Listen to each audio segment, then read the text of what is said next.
Bismillah, assalamu alaikum wa rahmatullah. On continue la leçon sur les espaces vectoriels. En vue d'élargir le cercle des espaces vectoriels, on avait des espaces vectoriels de référence, à savoir les R, C, l'espace vectoriel des polynômes, le R à puissance n, C puissance n, l'espace vectoriel des fonctions de I dans R, de I dans C, l'espace vectoriel des suites. Là, ce sont des espaces vectoriels de référence. Alors maintenant, on va parler de sous-espaces vectoriels. La situation est la suivante. On se donne un espace vectoriel sur K et on prend une partie F, une partie de E. Alors on se demande, est-ce que FL aussi va hériter la structure d'espace vectoriel du grand espace. C'est-à-dire clairement, est-ce que F plus point est un cas espace vectoriel. Alors lorsque la réponse est affirmative, on dit que F est un sous-espace vectoriel de E. Donc quand est-ce que F est un sous-espace vectoriel de E, eh bien, si seulement si, il s'agit d'un espace vectoriel avec les lois du grand espace. D'accord? Ça, c'est la définition. Mais ce n'est pas comme ça qu'on va démontrer qu'il s'agit d'un sous-espace vectoriel. En regardant de près ce qui se passe dans cette phrase-là. Quand est-ce que ça sera un cas espace vectoriel? Jusqu'à présent, on n'a pas beaucoup de propriétés. La seule chose qu'on a, c'est la définition. Donc, on revient sur notre définition d'espace vectoriel. D'accord? Quand est-ce qu'il s'agit d'un espace vectoriel? Eh bien,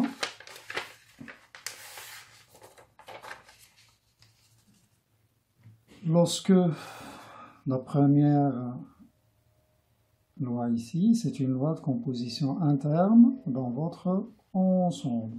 La deuxième doit être une loi de composition externe dans votre ensemble. Ce n'est qu'à ce moment qu'on peut aborder les 8 propriétés. D'accord? Donc, pour que ce plus-là soit une loi de composition interne dans F, que doit-on avoir? Bien là, je vais mettre F, et là, qu'est-ce que je vois? Eh bien, il faut que la somme de deux vecteurs dans F, d'accord, me donne, l'application doit être bien définie, d'accord, ça veut dire que l'image doit se situer dans F, d'accord. Donc, ça veut dire que quel que soit U et V dans F, U plus V doit rester dans F. C'est une propriété, on dit nous que la somme, la partie F est stable pour la loi interne plus. Il faut qu'il y ait stabilité. En sommant deux éléments de votre ensemble, ça doit rester dans l'ensemble, ça ne doit pas dépasser l'ensemble. D'accord? La loi externe, la même chose. L'application, lorsque je mets F au lieu de E ici, l'application doit être bien définie. Bien définie, ça veut dire quoi? Que l'image doit se situer dans l'ensemble d'arrivée F. Ce qui nous donne, quel que soit lambda dans K, quel que soit le vecteur U dans F, que dois-je avoir ici? Eh bien, lambda fois U doit rester dans F. Et ce n'est qu'à ce moment que je peux aborder les propriétés qui sont là. D'accord? Bien.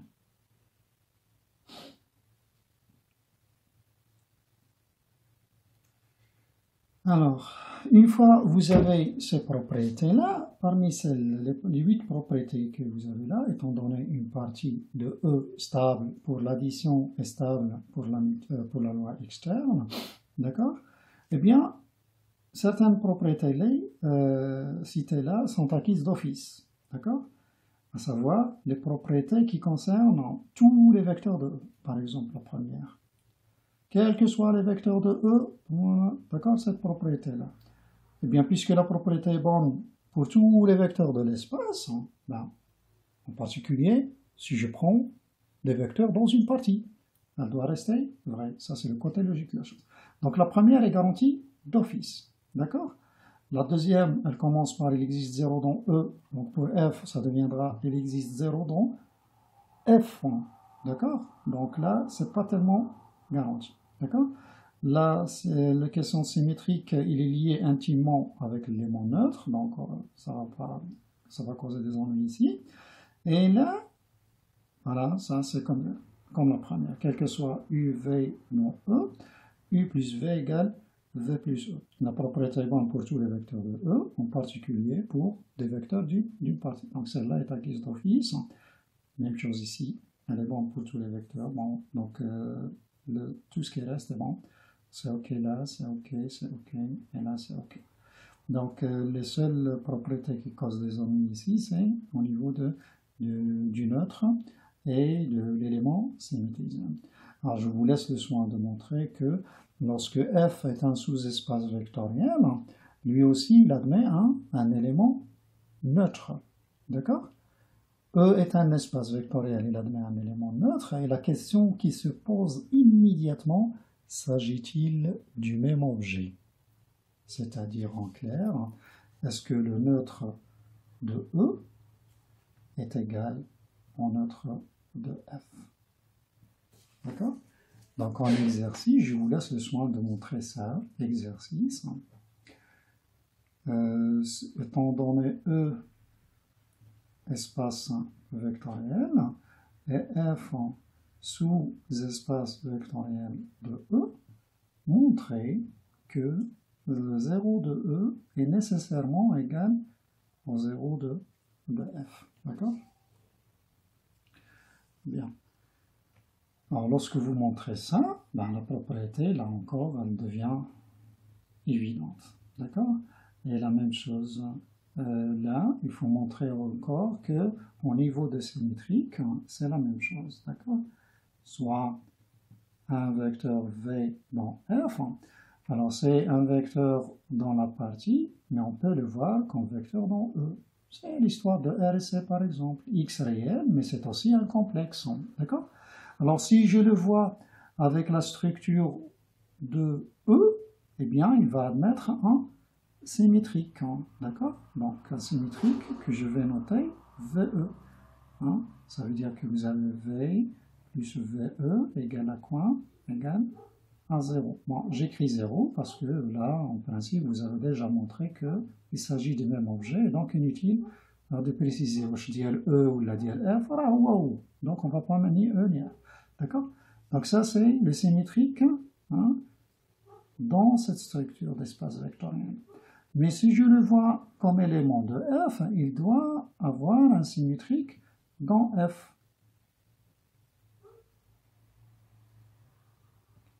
Alors, s'agit-il du même objet? Eh bien, la réponse, je crois que vous la voyez, donc il ne vous reste plus qu'à conclure. Montrer que VE égale VF. Pardon. Et là encore, ce sera donc Haddad comme garantie ou Haddad comme garantie. Donc la seule chose à vérifier peut-être pour dire qu'il s'agit d'un sous-espace vectoriel, ce sont ces deux petites propriétés, à condition toutefois de vérifier que votre F n'est pas vide. J'avais oublié de signaler qu'un espace vectoriel obligatoirement est non vide. Il contient au moins le neutre. D'accord? Donc, je la mets sous forme de remarque. Un espace vectoriel n'est jamais vide. Alors ça, maintenant, ces petites explications vite fait nous permettent donc d'avancer une caractérisation de sous-espace vectoriel, caractérisation de sous-espace vectoriel. Ça, c'est un théorème. وهو اللي غادي نخدمو به في لا براتيك. Donc, étant donné un espace vectoriel, un K-espace vectoriel et une partie de E, quand est-ce que F est un sous-espace vectoriel de E? Eh bien, si seulement si, les trois propriétés suivantes. F d'abord non vide, puisque, d'accord, et les deux propriétés qui sont là. Quel que soit U et V, deux vecteurs de F, leur somme doit rester dans F. Quel que soit le scalaire lambda et quel que soit le vecteur de F, le vecteur lambda U doit rester dans F. Là, on est en train de parler de stabilité. D'accord? Et les deux propriétés qui sont là, on peut les ramasser en une seule. Donc, j'écris cela pour ne pas charger. C'est aussi donc non vide. وهاد الجوج يمكننا نجمعهم غير في وحدة. À savoir, quel que soit lambda dans K, quel que soit U et V dans F, lambda U plus V doit rester dans F. Je crois même qu'on a déjà fait ça auparavant. D'accord? Et il y a des gens qui préfèrent écrire la chose autrement. Au lieu de travailler ici avec un seul scalaire, on préfère travailler avec deux scalaires. Quel que soit alpha, bêta dans K, quel que soit U, V dans F, là, alpha U plus bêta V doit rester dans F. Donc, vous travaillez comme ça, comme ça ou comme ça, ben, c'est la même chose. Toutes les propriétés sont équivalentes. Juste un petit rappel, pour combattre le passage d'ici à là, bon, il faut démontrer vos deux propriétés, sachant que vous avez cette ligne-là. Donc, dans un premier temps, qu'est-ce que je prends? La propriété est bonne pour lambda. Pour avoir ça, il suffit de prendre lambda, donner à lambda la valeur 1, et ça marche. Quel que soit lambda, en particulier pour 1. Ça dans la première. Pour la deuxième, la propriété est bonne, quels que soient les vecteurs. Je ne veux que ça, donc il suffit de prendre v égale 0, puisque la chose est bonne, quel que soit v, en particulier pour le 0. D'accord? Et je ne sais pas quoi d'autre. Là, la même chose, si vous voulez montrer que ça implique ça, ben, bêta égale 1, ça dans ça. De là à là, il suffit d'appliquer la première, non pas à UV, mais à lambda U et V, et ça donne ça. Donc les choses sont peut-être immédiates là. Donc dorénavant, pour montrer qu'il s'agit d'un sous-espace vectoriel, on ne va pas passer par la définition d'espace vectoriel, vérifier les 8 propriétés. Non, voilà ce qu'on va utiliser. Et là, tout de suite, une remarque qui s'impose au niveau du premier point. F non vide. Si on ne parle que d'un point de vue ensembliste, un ensemble, quand est-ce qu'il n'est pas vide? Ben, s'il contient au moins un élément. Donc, pour démontrer le premier point, on démontre que F contient au moins un élément. Mais ce n'est pas ce qu'on fait dans la pratique. Vu ce qu'on a écrit là, d'accord? Si F est un sous-espace vectoriel, nécessairement, il contient quoi? Il contient le neutre de l'espace. Le 0 de E doit rester dans F, dans le sous-espace. Donc, pour démontrer que F est non vide, qu'est-ce qu'on fait? Ben, on prend le neutre de E et on montre qu'il est dans F. C'est-à-dire, même si je dis bon, ايتها élément نقولوا راه في F، لا نمشيو ديريكتومون لذاك الزيرو ديال او ونجيبوه ونقولوا له انت غادي نبين لك بلي راك في الاف. Bon, des exemples valent mieux que blabla. Bon, si je me place dans R au carré pour commencer. R au carré, on a vu que R puissance n, c'était un espace vectoriel. Je considère cette partie F, c'est l'ensemble de quoi? Eh bien, des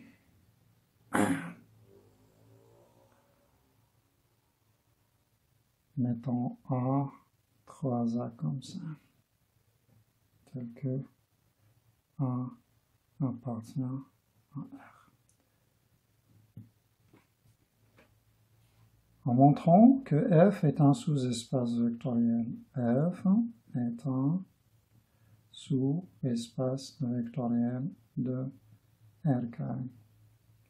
Comment démontrer ça? Premier point, il faut dire que F est non vide.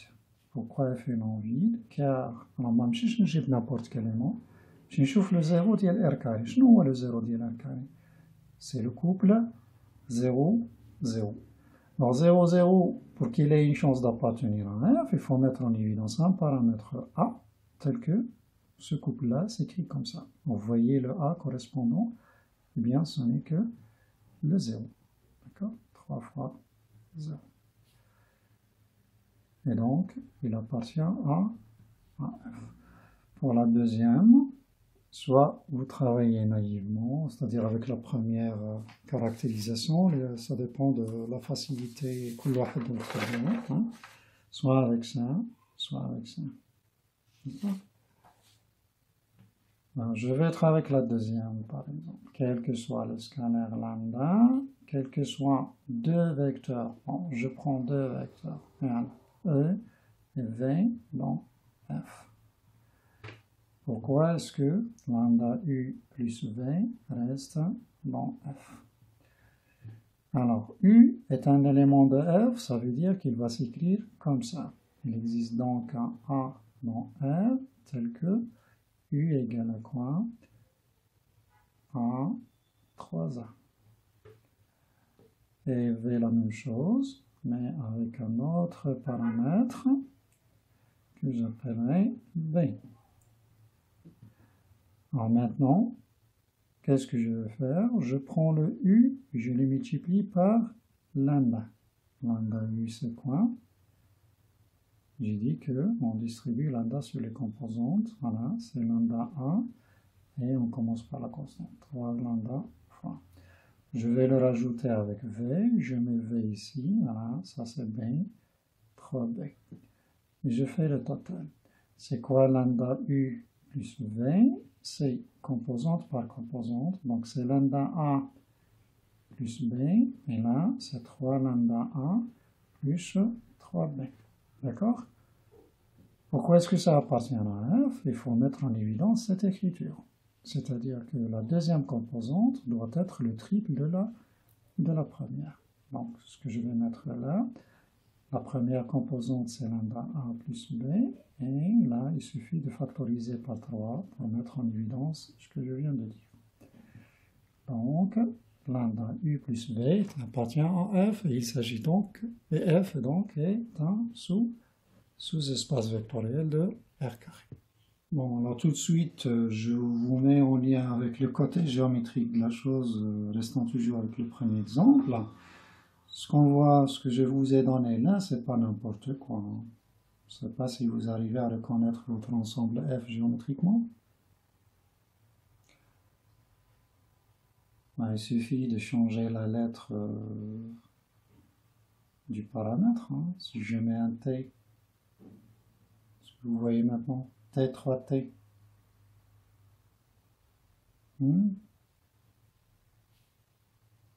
Paramétrisation, x égale t, y égale à quoi? 3t. C'est la droite, dirigée par le vecteur en 1, 3. Donc tout ce que vous aviez vu, géométrie dans le plan, dans l'espace, en vecteur, des choses comme ça, vous les gardez en tête et vous travaillez avec. hein. Ça servira énormément dans cette leçon. Bon, d'ailleurs là, l'écriture en votre A3A, vous pouvez l'écrire comment?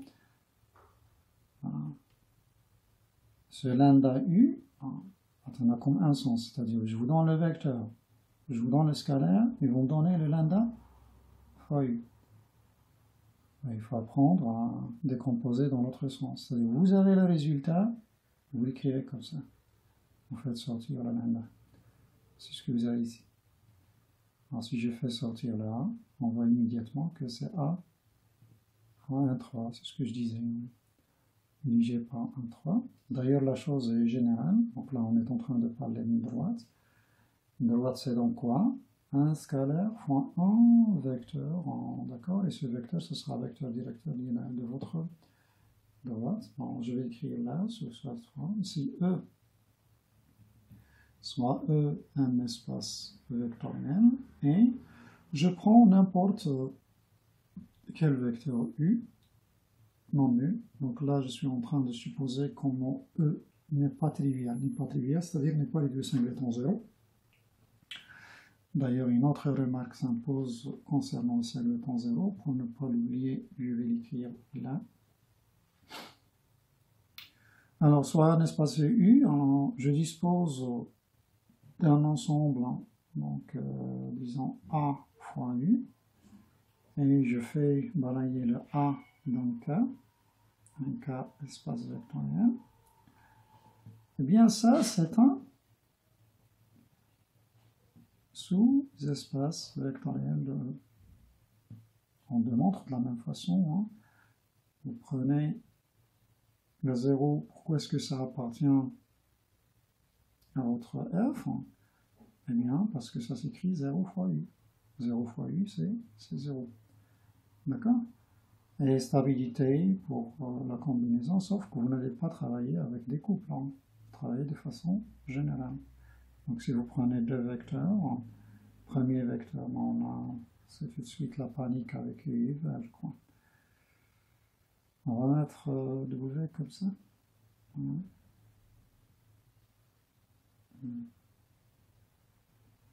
Bien, ça c'est un sous-espace vectoriel appelé droite vectorielle.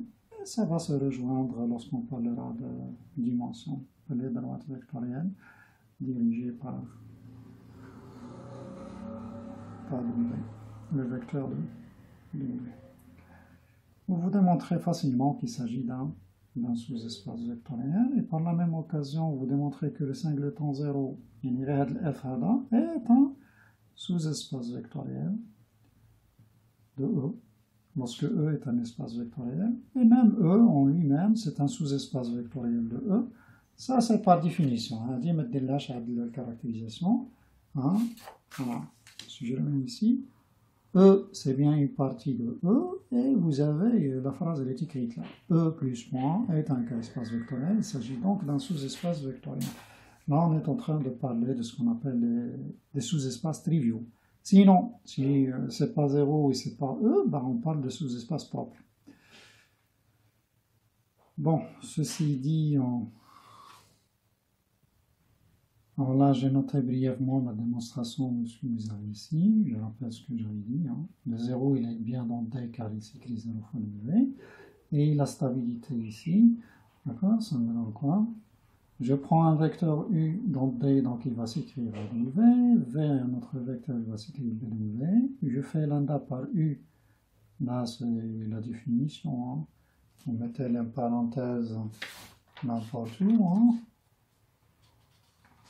Je suis en train de parler de cette propriété exactement. C'est lambda A fois W, d'accord? Et de sorte que lorsque je fais la somme, j'ai le droit de factoriser par W. Il s'agit de ce sens-là, d'accord? Vous avez x, et de là à là, qu'est-ce qu'on a fait? On a factorisé par le x. De là à là, on a distribué. Voilà, ça vous donne lambda U plus V égale à quoi? Égale Bon, une factorise par une V, c'est donc un élément de votre T. C'est bon? Bon. Alors ça nous permet d'élargir le cercle des espaces vectoriels. Une fois que vous avez un espace vectoriel, eh bien, vous pouvez créer plusieurs espaces vectoriels dedans, ce qu'on appelle des sous ces espaces. D'accord? Bien. Alors là, revenons, là je vous laisse un petit notre exemple. Hein. On se place dans R3, on prend F en cet ensemble-là. Il est décrit avec combien de paramètres? Avec 2 paramètres. Donc c'est pratiquement ça, sauf que c'est comme paramètre. D'accord? On va montrer qu'il s'agit d'un sous-espace vectoriel de R3. Donc je vous laisse le soin de faire ça chez vous. Alors maintenant, je reviens un petit peu en arrière sur la caractérisation. Là, ce qu'on voit ici, comment on appelait ça? Alpha V plus bêta V. Ben, c'est une combinaison linéaire des deux vecteurs U et V. D'accord? Et donc là, cette propriété-là, qu'est-ce qu'on dit? Bon, on dit que F est stable par combinaison linéaire. Pour que F soit un sous-espace vectoriel, il faut que ce soit non vide et stable par combinaison linéaire. Combinaison linéaire de deux vecteurs, mais vous pouvez généraliser, et c'est ce qu'on va faire. Là, on va parler de combinaison linéaire. Combinaison linéaire.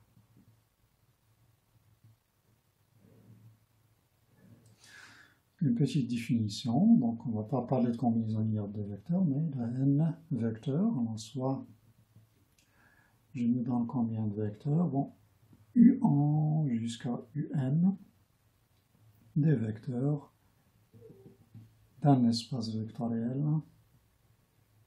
Je suis dans le champ, oui. C'est quoi une combinaison linéaire? D'accord? Donc on appelle combinaison linéaire des vecteurs U1 jusqu'à UN, eh bien, tout vecteur de la forme alpha 1 U1 plus alpha 2 U2 plus alpha n UN, où les alpha i sont dans K.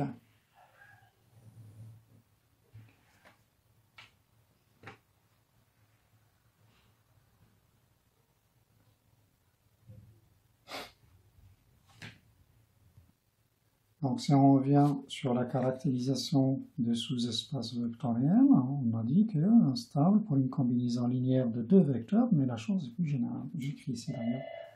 D'accord? Si F est un sous-espace vectoriel de E, alors non seulement il y a stabilité pour deux vecteurs, mais pour n'importe quel nombre de vecteurs. Donc, quel que soit U1, UN dans F, quel que soit les scalaires alpha 1 dans alpha n dans K, eh bien, la combinaison des UI avec les scalaires alpha n doit rester dans F1. Bon, c'est facile à démontrer ça, une petite récurrence sur le n. Elle est déjà bonne pour 2, U1, U2. Si vous supposez qu'elle est bonne pour n, vous la faites passer en n plus 1. Et dans ce cas, tout ça, vous le voyez comme étant un seul vecteur, et vous rajoutez, d'accord? Donc vous êtes là. Lambda fois U plus V. Je vous donne l'idée comme ça, et c'est tout. D'accord? Donc ça, c'est à retenir. Stabilité par combinaison linéaire, non seulement de deux vecteurs, mais de n'importe quel nombre de vecteurs. L'autre chose à retenir immédiatement, c'est la propriété suivante. Eh bien, si vous prenez un vecteur comme ça, et que vous lui rajoutez un autre vecteur de la même forme, avec les UI bien sûr, hein, je mets bêta 1 U1 plus bêta n UN, et je fais le total par exemple. Qu'est-ce que j'obtiens? Je vais sommer colonne par colonne et utiliser les règles de calcul dans un espace vectorien. Là, je factorise par U1. Ça va me donner alpha 1 plus bêta 1 plus, bon, je fais la même chose sur chaque colonne. Je factorise ici par U1. Qu'est-ce que j'obtiens ici? Voilà. Donc, qu'est-ce que je lis là? La somme de deux combinaisons linéaires des EI est une combinaison linéaire des EI. On est face à quoi? C'est une stabilité, ça. Stabilité pour l'addition. C'est exactement ce que vous avez ici. Une combinaison plus une combinaison, ça nous donne 1. Donc si je ramasse les combinaisons dans un espace F, qu'est-ce que je lis? La somme de deux combinaisons est une combinaison linéaire. Donc il reste juste à vérifier là. Hein? Alors, il faut commencer par ça. Et là, hein? Donc si j'écris F, c'est l'ensemble des combinaisons linéaires plus alpha m un tel que les alpha i se baladent dans K. Bien, cet ensemble-là est un sous-espace vectoriel de E. Comment démontrer ça? C'est ce que je viens de faire pour le deuxième point, mais avant ça, il faut montrer que F est non vide. Et comment démontrer que F est non vide? J'avais dit, on doit passer impérativement par le 0. Alors pourquoi le 0 appartient à F? Eh bien parce que c'est une combinaison des EI. Avec quel scalaire? Il suffit de prendre 0. Tous les scalaires, je les prends égaux à 0. Et donc, le 0, il appartient bien à F, d'où F est non vide. Non vide, stabilité pour l'addition, d'accord? Et stabilité pour la loi externe. Je prends un scalaire, une combinaison, je dois montrer que la combinaison est une combinaison. La lambda fois U est une combinaison, d'accord? Bon, j'ai déjà pris un vecteur ici. Voilà, ça c'est un élément de F. Je le prends, je multiplie par un scalaire. Alors qu'est-ce que je fais? Il suffit de distribuer le lambda et utiliser les règles de calcul dans un espace, encore une fois. Donc je le vois comme ça, lambda alpha n fois un, et ce que je vois ici, c'est un élément de F. Ça, c'est un élément